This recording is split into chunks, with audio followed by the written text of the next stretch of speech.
The scouting report on Central Connecticut. I don't know anything about them. I didn't figure you did. None of us did either. But what's your initial reaction to playing a team from the Northeast you really don't know much about? I mean, you just got to show them play. I mean, probably won't look too much into it. I mean, at the end of the day, you just got to show them play. I mean, that's how it goes. It doesn't matter who you're playing. Kind of the losses like to UALR, Northwestern State, kind of a reminder that doesn't matter who's on the shirt as far as how good. Exactly. It doesn't matter. It's baseball. Sometimes the ball hop's a little funny, as I've been told growing up, and that's just a prime example. It doesn't matter how good you are or how bad you are. You can go in and beat any team. You know, this team's from the Northeast Conference. I had to look that up. But they're from the same conference as Bryant, who they actually beat in their conference tournament. Bryant, I think it was 2014 or somewhere in there, beat Arkansas in an NCAA regional over in Kansas State. I mean, hearing stuff like that, does that help you make sure not to overlook a team like this? Oh, yeah, absolutely. I mean, we've done that plenty of times this year, and we paid for it. So it doesn't matter who you are. Like I said, or who you're playing, you just got to show them play the game. You feel like you guys overlook some teams?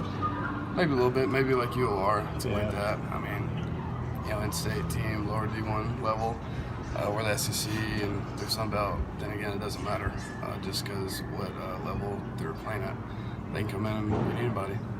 As far as just kind of the team seems to have gone a little hitting slump, just anything you can put your finger on, both with yourself and the team, and kind of what you need to do to get out of it?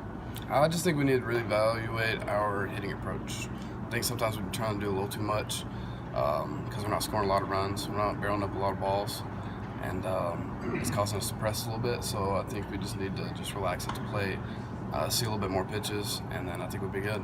So do you feel like fatigue played a role at all in the hitting balls you've had the last few weeks? I mean, I don't want to make any excuses for us just because we didn't hit. That might have been. I mean, maybe. I mean, we were on the road for a little bit, 2 weeks maybe. But then again, you still got to show up every day. Like I said, I don't want to make any excuses. That could have played a role, but I mean, then again, that's on us for not doing our job. This is the first time Arkansas's ever been a top 8 seed in consecutive years. I wonder, what have you seen about the makeup of these last two teams that allowed you to be in that position? I mean, a lot of leadership from older guys like Zay. I mean, he's came in and he has helped these younger guys, I guess, play the best of their ability on the field. He kind of makes them feel like family, which I think helps a lot. Because it definitely helped me out a lot with like the older guys like Shaddy and Biggers and all them. But I think leadership plays a big role in these last 2 years as a team.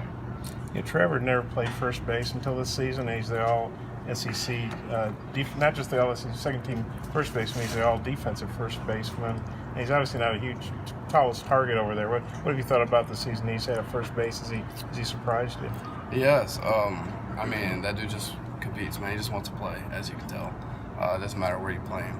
And I think he's done an outstanding job, and he has done outstanding things for this program so far. So we're just happy to have him. What do you think's made him such a good first baseman? Just accepting his role and coming into this team knowing that he might not play the middle where he's always played, and I think that's what makes him a really good ball player. Casey, what was the mood as a clubhouse when they played that montage to open the selection ceremony? I mean, we were excited.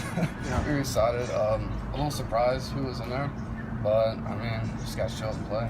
Did it upset you guys? Like, oh man, why are they playing this? You know, we're excited to see who's coming to our regional, and they're playing this stuff of the tough end of the season y'all had last year.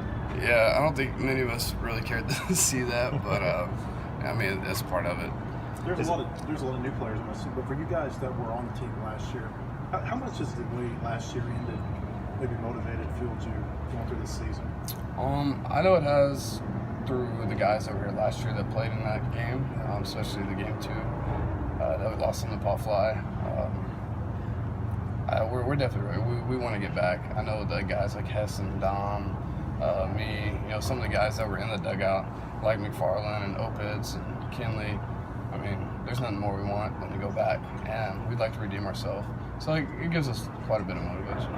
Just having been through it, kind of what advice do you have for Franklin or Nolan or some of the freshmen? Just don't get uptight. I mean, you just got to stay loose and play. You got to remember what got you here in the first place. And Nolan's done a really good job so far, I think, in doing that. And Franklin still has a little bit to go, but he's been outstanding for the team so far this year. You guys have been so good at home, really the last 2 years. I mean, Arkansas is always good at home, but really the last 2 years it's something like 16-7 or 8 or whatever. How good do y'all feel being at home? How confident are you guys playing here? Extremely confident. The atmosphere here just fuels us, and we love it. We take every bit of it in, and we use it to our advantage, so that's what we'll do this weekend. Late in the season, and like I say, you were on almost a 2-week road trip. You played a lot of hot weather. Being back home, can that kind of re-energize you guys? You get a few days off, and you're the home crowd and all that, and you're in comfortable surroundings? Yeah, definitely. I mean, we know the field. We played on it plenty of times, so we know how it plays. We know the ball's going to fly, how the wind's going to be, and of course, we're going to get a few days off. Light practices, get after in the weight room, and we'll be ready. I know you don't want to look ahead, but you guys are bracketed to play the winner of the Ole Miss Regional. So and then if you get to Omaha, you'd be bracketed to play Georgia if they get advanced. What do you think about that? Just the bracketing. I mean, it is what it is. That's how they felt, and it's kind of like Coach said. Sometimes you just got to play and let the chips fall where they fall, and that's how they feel. So, I mean, we won't look ahead too far. We got to take one game at a time.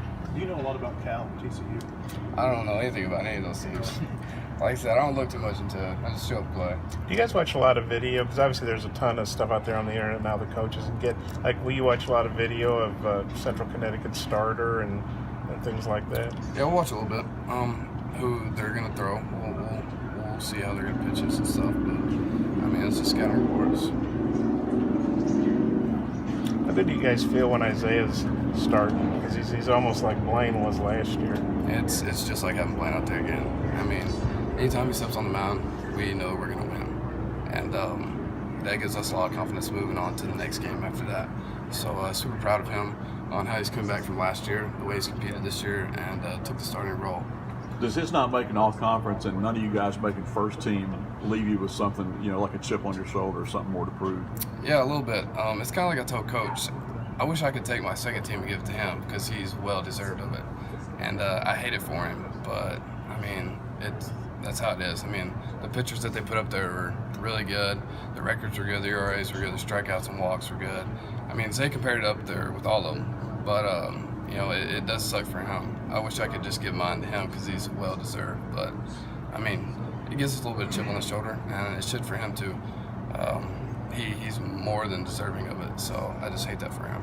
I know obviously you're a position player, but what have you observed about Matt Hobbs coming in, taking over as pitching coach? What do you think he's done? I think Coach Van Horn did a great job after Johnson left and picking him. He's done nothing but help these guys, and I think he's really helped these younger guys show their best ability on the field, and everybody loves him. So, I mean, kudos to Coach for picking him to come in and replace Johnson.